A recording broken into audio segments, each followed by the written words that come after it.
A bombshell name drop during testimony in the Sean Diddy Combs sex trafficking and racketeering trial. Why were singers Usher and Ne-Yo brought up in the courtroom? We're diving into the connection these A-listers and music legends have to the now disgraced music mogul, and what the night in question that a witness claims they were in attendance for means to how this trial could play out. For years, everyone in the industry talked about the same legendary figure, the one who built careers out of thin air, the one who controlled entire genres with a single phone call, the one people feared, respected, and silently tiptoed around. Sean Combs is connected to a lot of big names in Hollywood and the music industry. That's not breaking news, but it was a bit of a surprise this week when Usher and Ne-Yo's names came up during testimony. The witness that brought up Ne-Yo and Usher was Dawn Richard. She was once a member of the singing group Danity Kane. That group was signed to Diddy's label, Bad Boy Records, and she also sang for another bad boy group called Diddy Dirty Money. Sean Combs was actually part of that group. It was a trio. They had a few songs that came out between 2009 and 2011. Prosecutors called Richard to testify. Now, before I get into the moment where Usher and Ne-Yo were brought up, I want to take you through her testimony and what led to the point that she brought their names into this. Now, Richard told prosecutors in 2009 she witnessed Sean Combs allegedly attack his then-girlfriend Cassandra Ventura, the singer known as Cassie, who has already testified in this trial that she was abused by Combs physically and sexually during their 10-year relationship that ended in 2018. Now here's a line in the transcript where Richard said, quote, "I observed Cassie being attacked," and then when asked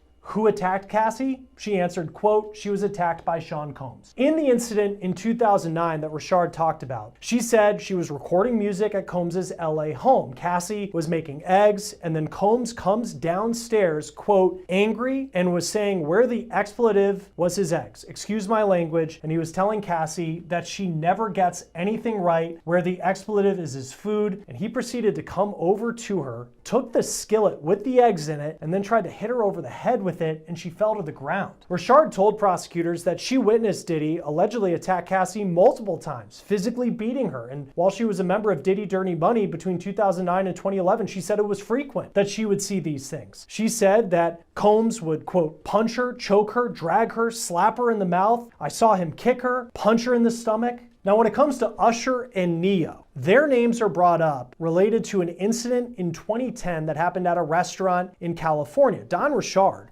was asked about this incident both by the prosecution and defense, but it's interesting how her answers and the details she gives are different depending on the questions that are asked. Richard was asked about that incident. It was in West Hollywood, California. There was a restaurant, a dinner with a lot of powerful people in 2010. And at that dinner, Richard says Diddy allegedly punched Cassie in the stomach. She said, quote, "We were having a private conversation, and when we're all sitting, eating at the tables together, when I say we, I mean some bad boys, some of our other label, and some celebrities were in the room, and they were secretly arguing, and he punched her in the stomach." Sean Combs punched her in the stomach. The prosecution then asks, quote, "Who, if any of Mr. Combs' employees were present?" And Richard says Harv Pierre, Capricorn Clark, Mia, D-Rock, Bonds, myself, and Kalina Harper. Now the prosecution then asks Richard about Harv Pierre. He was a bad boy executive and he answered to Sean Diddy Combs. The prosecution also asked how, quote, employees reacted to Combs allegedly punching Cassie in the stomach, to which Richard answered, they. And out of all the artists who rose under this powerful figure, none were more iconic than the one everyone believed was his greatest success, the prodigy, the chosen one, the young talent who skyrocketed to the top faster than anyone had seen before. And then today happened. Because after being silent for more than a decade, that very artist finally spoke out. No hesitation, no cryptic messages, no hints, just raw, unfiltered truth poured straight into a camera. And what came out wasn't praise, it wasn't gratitude, it wasn't nostalgia, it was a disturbing, dark breakdown of what life was really like behind closed doors with the most powerful force in the music world. According to this artist, the world never saw the real story. They saw hits, awards, fame, success, but behind the scenes, it was nothing like the dream people imagined. Instead, it was control, manipulation, pressure that felt more like a cage than an opportunity.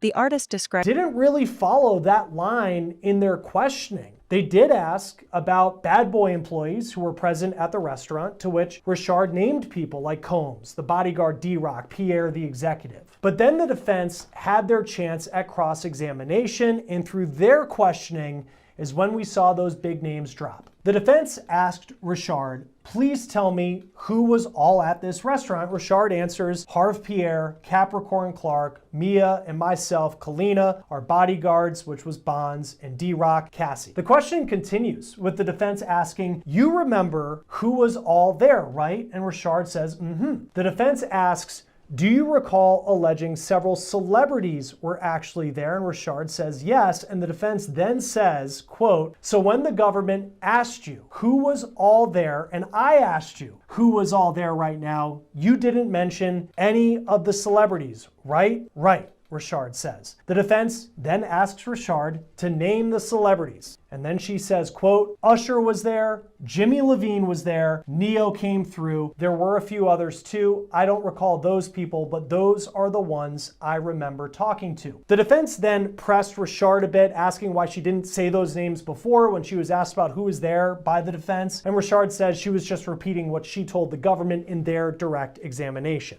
Usher and Diddy go back decades. Usher lived with Combs for a year, actually, when he was just a rising star in the music industry. He was 13, 14 years old at the time. Usher actually spoke about living with Combs in an interview 8 years ago on the Howard Stern show. Here's part of what he said. You're going to go to Puff Daddy's. He's going in the 90s. Do you understand what that's like? Puffy's place was like just filled with chicks and orgying like nonstop, right? No, not really. I mean, but hey, it was curious. I got a chance to see some things. Now, as far as Grammy winner Neo, he is someone who has been known to be a friend of Diddy and to be in the same social circles over the years. He faced backlash for a comment he made in the wake of Diddy's arrest during a performance in New Zealand last year, where he reportedly said, quote, on stage, I was sexually assaulted and I liked it. I had a great time and I'd do it again. He later apologized for that and said, quote, in an attempt to be playful with my fans, I made an insensitive and irresponsible joke while on tour, and I'd like to truly apologize from the bottom of my heart. This is according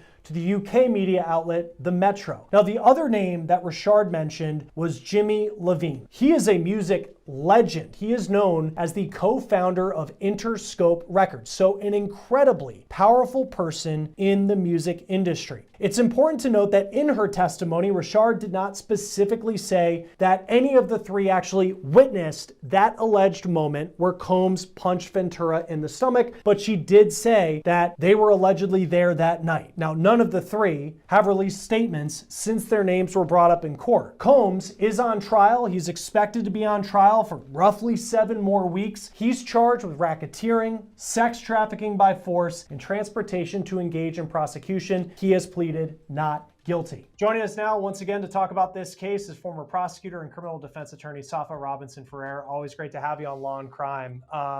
Usher's name, he comes up yesterday, and that was kind of a moment where people clearly recognize who Don Richard was talking about. What should we take away from that anecdote and the fact that Usher's name was brought up? The fact that Usher's name was brought up, I think one of two things about it. On one hand, it's irrelevant. It doesn't go to prove or disprove whether Mr. Combs is guilty of the charges as alleged in the indictment. On the other hand, I do think that it provides background information that there were other individuals that walking into the industry young and hopeful, believing they had found a mentor who genuinely cared, someone who promised guidance, growth, protection. But slowly, things changed. Slowly, the guidance turned into monitoring, the protection turned into possession, and the praise came with strings attached so tight that every move, every word, every appearance felt like it belonged to someone else. Nothing was optional, nothing was truly yours. The clothes, the interviews, the parties, all planned, all monitored, all approved, and if you dared push back, even a little, suddenly, your album rollout stalled, suddenly, features fell through, suddenly, budget meetings were rescheduled. It was a silent punishment system that left you constantly wondering who you were and who you were supposed to be. What shocked people most was when the artist described the inner circle, a world the public never saw. Late-night gatherings that looked glamorous on the outside but felt cold, staged, and unsettling once you stepped inside. Rooms filled with people smiling on command. People who arrived that could have possibly observed these alleged assaults or attacks on Ms. Ventura. Not only that, but if the government intends on establishing a timeline or a pattern of events with respect to Mr. Combs, his enterprise, and their dealings with individuals from the public or in the industry, it's good to note that the allegation, or at least the testimony came in, that Usher was involved with Mr. Combs early on in his career when he was approximately, I believe, 14 years of age, that he had gone to some sort of academy through Mr. Combs' enterprise or business. And the government can certainly use that to show a long pattern of behavior, dealings that he may have had with other individuals in the industry, and also to establish that Mr. Combs and Ms. Ventura had this long-standing relationship, that not only, there were a select few that got to observe, but that publicly some of these allegations or allegations of violence happened, and that other people observe those things. And when we look at the transcript, and I have it here, and you have the defense asking why Richard did not talk previously in conversations with the government about Usher being there, Jimmy Levine, who's a famous producer, as well as the singer Neo. Should we take anything away from that it appeared that their names didn't come up earlier when she was having conversations with the government? Yeah, what we can take away, and what the defense is essentially trying to do here, is really strike at her credibility. What the defense did during its cross-examination is say, well, these other individuals were there and you didn't disclose their names until now. And why was that? If you are participating in a government investigation, you're presumed and you should tell the truth, the whole truth, and the full truth. And you failed to disclose a significant thing, which were the other individuals that were present. You failed to disclose that to the government. And now it's only today, as you're testifying, that we're just now hearing of these other individuals, Usher Raymond, Neo, and other executive producers that were involved or possibly witnesses to the case. Again, striking at her credibility because she did not tell the full truth at the time she was asked by the government, which later down the line during closing arguments, the defense can get up and say, Ms. Richard testified A, B, and C to you. However, she failed to disclose X, Y, and Z, and that's why you shouldn't believe her. That's why you should not give her the credibility that the judge is going to instruct you on, and the jury can take that into consideration. And one thing that's been apparent throughout all the witnesses thus far is clearly this was a relationship that had a lot of domestic violence incidents, but this isn't a domestic violence case. Yet it seems like there's a lot of people who witnessed physical abuse. And in this case, you have Usher and Neo. I mean, these are A-list celebrities who are seeing Sean Combs punch his girlfriend allegedly in the stomach, which is something that you would think if you saw that, on the outside, if you think you'd stop that, you would step in, you would say something, but apparently they didn't, according to Don Richard's testimony. Does any of that, the fact that he was doing this out in the open, play towards taking some of the domestic violence incidents, but showing that it was a much larger thing, which is what the government's trying to prove? So with respect to the other individuals being present, although there's an allegation that they were present, and they're not really allegations, it's just background facts, I don't know that Ms. Richard has testified that they actually observed the striking.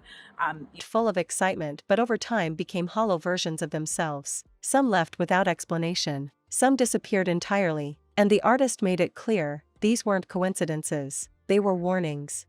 The artist said they spent years convincing themselves the pressure was normal, that maybe every superstar lived like this, that the emotional exhaustion, the mental manipulation, the fear of disappointing the one person who controlled your entire life was just part of the deal. But eventually, they realized it wasn't mentorship, it wasn't tough love, it was dominance disguised as opportunity.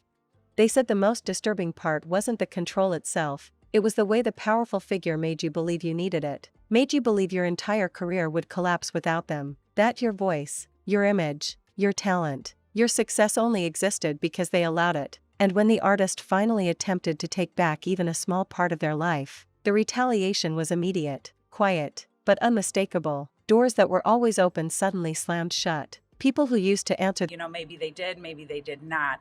But I don't think that that's going to do any benefit for the government as far as knowing that these things happened more broadly. I mean, it's clear as day that this case is rooted in domestic violence, that Mr. Combs was domestically violent towards Miss Ventura, whether it was isolated behind closed doors and just Miss Ventura, and they're a close select few were testifying to this, or on a grander scale where, a select few and publicly people can testify or people have observed these allegations, whether it was just one or whether it was many. Testimony is evidence, and whether that was testimony from one person or testimony from multiple people, the jury can still consider that as evidence in determining whether Mr. Combs is guilty or not guilty. If these individuals observe that, then, the hope would be that someone would have intervened earlier on. But again, it doesn't negate the fact that, the charges here are racketeering, sex trafficking, and things of that nature.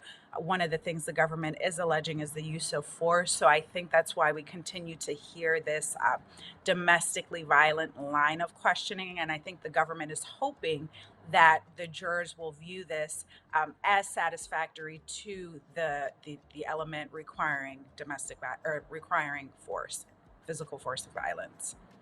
Yeah, and to your point, I'll just looking at this transcript, you're right. Yeah, it's Usher was there, Jimmy Levine was there, Neo came through. So it's saying that they were there, not necessarily that they witnessed the abuse that Dawn Richard said happened at this dinner. What did you make of her testimony now that she's off the stand? It was pretty interesting testimony. I don't know that she was a necessary witness, although the government deemed her to be necessary. Miss Ventura got on the stand and testified about the abuse, testified about what happened to her. Miss Richard seemingly came up behind her and corroborated for the government those allegations. And I don't think there was even a question about that. The hotel footage came into evidence. Miss Ventura testified. So now Miss Richard is here testifying to more allegations of domestic violence. And the government has to be really careful here, because the way that it is being painted at this point is that this is a domestically violent case, which is true. But the government needs to prove a RICO. They need to prove sex trafficking. They don't need to prove domestic violence. And it can certainly confuse the issues with the jury and ultimately land them in a verdict of not guilty. I know some of the evidence that the government will point to, some of frequent flyer accounts, credit cards, bank accounts. We haven't really heard a lot about that as of yet. How do you see the government, now that they've really established, whether it's Cassie's testimony, some things that Dawn Richard has said about the domestic abuse, the violence that was in this relationship, where do they go from here if they are going to paint this picture of a RICO, which is essentially what they need to do in this trial if they want to get a conviction? Yeah, so what the government's going to continue to do is put on their witnesses. I think that they got a witness on the stand that worked for Mr. Combs at a certain point in time. That individual also testified to some alleged violent behavior on behalf of Mr. Combs. I think if this individual is still testifying, or as other individuals continue to testify, we will start to hear about transportation with regard to these alleged sex workers. So one of the things that the government has to prove and show is that there was a transportation via interstate commerce, which is a very wide net and catch-all for the government in order to seek a conviction, is that these individuals were transported or traveled via interstate commerce from one state to another. So we may hear testimony about frequent flyer accounts, or whoever the individual was that set up these or purchased these plane tickets, or if they flew private, whoever set up the transport. Their calls stopped picking up. The machine turned off. The artist described a moment, a quiet, private moment, when it hit them that they hadn't made a real decision for themselves in years. That every choice they thought they made was orchestrated, choreographed, directed, and that realization broke them. Not loudly, not in public, but quietly, deep inside. And that was the moment they walked away, knowing they might lose everything but finally choosing freedom over fear. Because after staying quiet for decades, that former star finally stepped forward and broke the silence. And what came out wasn't nostalgia. It wasn't admiration. It wasn't a trip down memory lane. It was dark. It was unsettling. It was the kind of truth people whispered about for years but never dared to say out loud. The former star said that what the world saw, the smiles, the interviews, the glamorous events, was nothing but a shiny mask covering something twisted behind the scenes. According to the Star, entering the mogul's world wasn't like joining a record label. Transportation and travel may ultimately testify, we might hear from them, to further establish that this was a sex trafficking case. And on the interstate commerce charge, if they were to buy an escort from Miami and fly them to New York, would that be considered interstate commerce? That would be. So the train, or excuse me, not the train, the plane traveling from Miami to New York is an indication that this was via interstate commerce because it's going from one state to another. Even if they traveled via train or via car, going across state lines would satisfy that factor. We've seen Cassie's off the stand, but whether it's Don Richard's testimony, David James, who's the former personal assistant, he's talked about Cassie as well. What do you make at this point, seeing how the testimony's going, that the government decided to have Cassie early on in this trial as opposed to building up to her testimony at the end?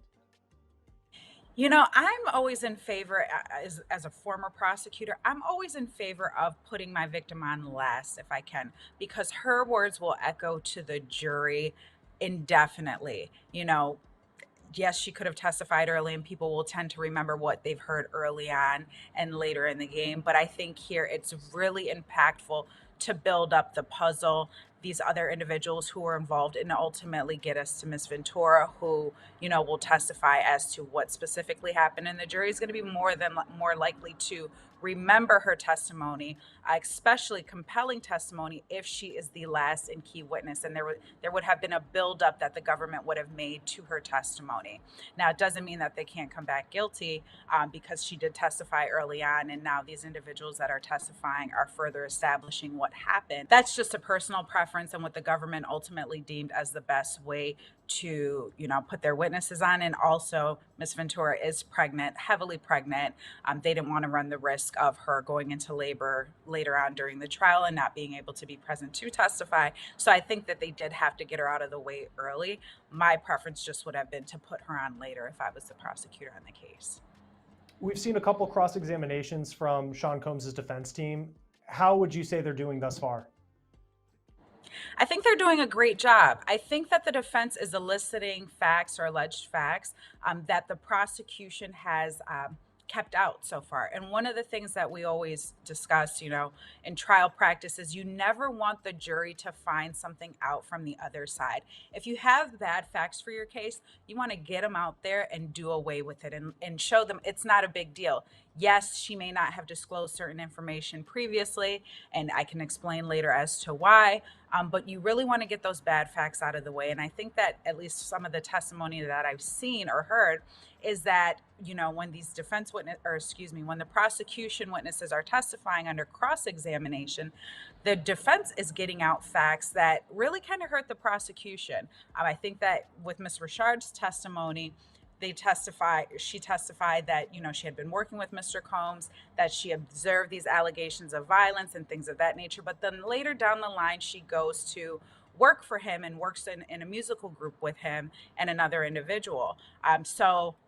We didn't hear that under the direct examination. We heard that under cross-examination. And I think that those are the things that the government needs to be mindful of because they do seem to be surprising facts as the defense brings them out during cross-examination. And they don't want to turn the jury off, and they don't want to hide anything from the jury. And with some of these big celebrity names, it was like getting pulled into an ecosystem of control, secrecy, and manipulation that slowly swallowed your entire identity.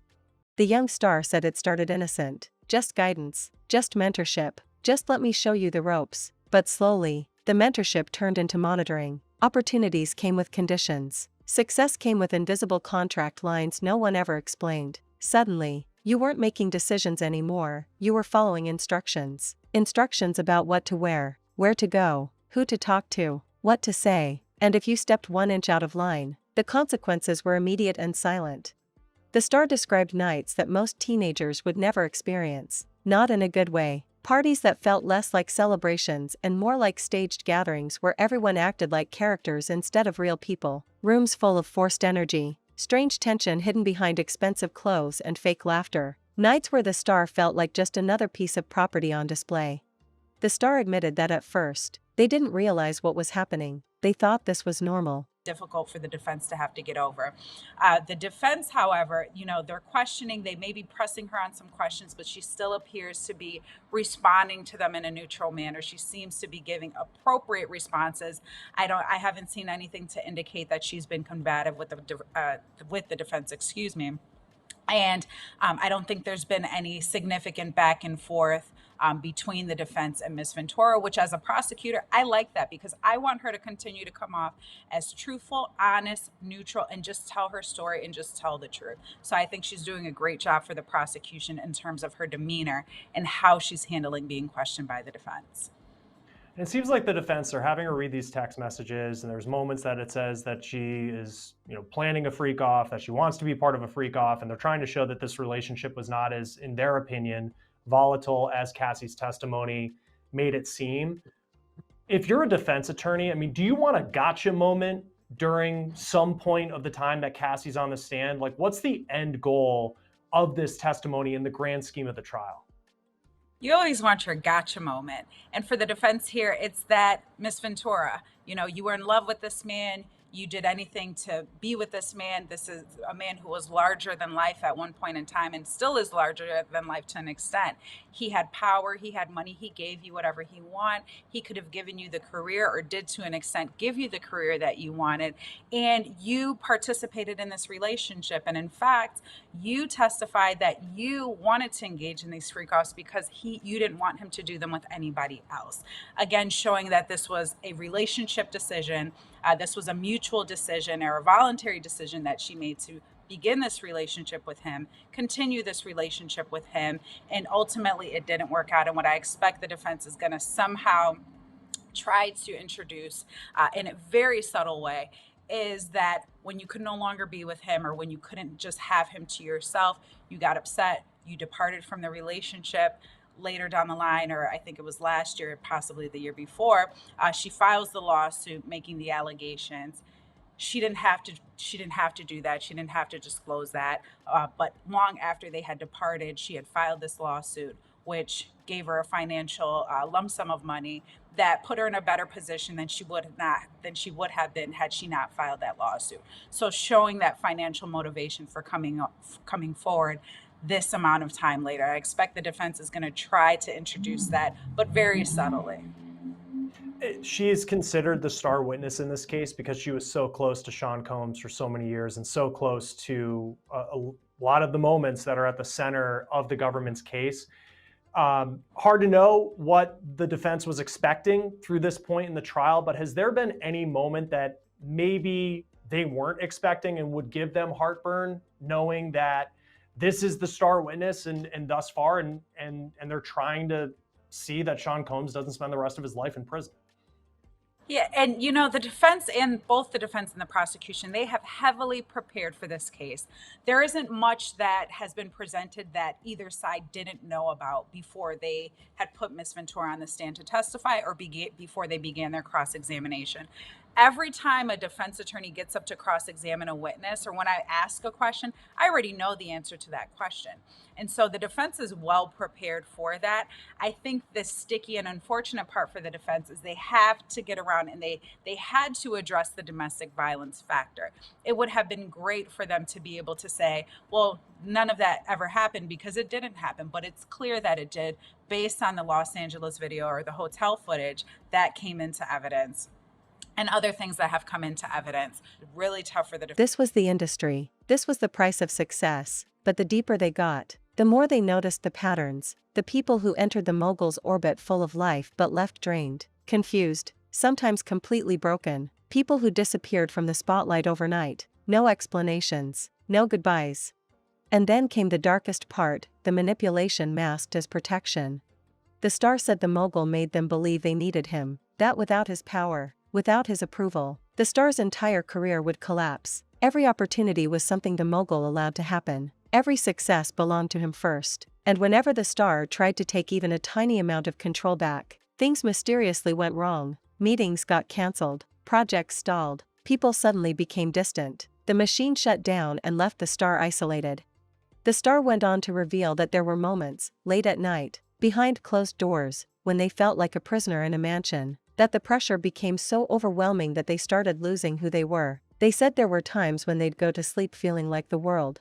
And here's where things get even darker. The artist said they weren't telling the whole story. Not yet. They said there were pieces too disturbing, too heavy, too dangerous to drop all at once. But they hinted that the controlling behavior wasn't the worst part, not by a long shot.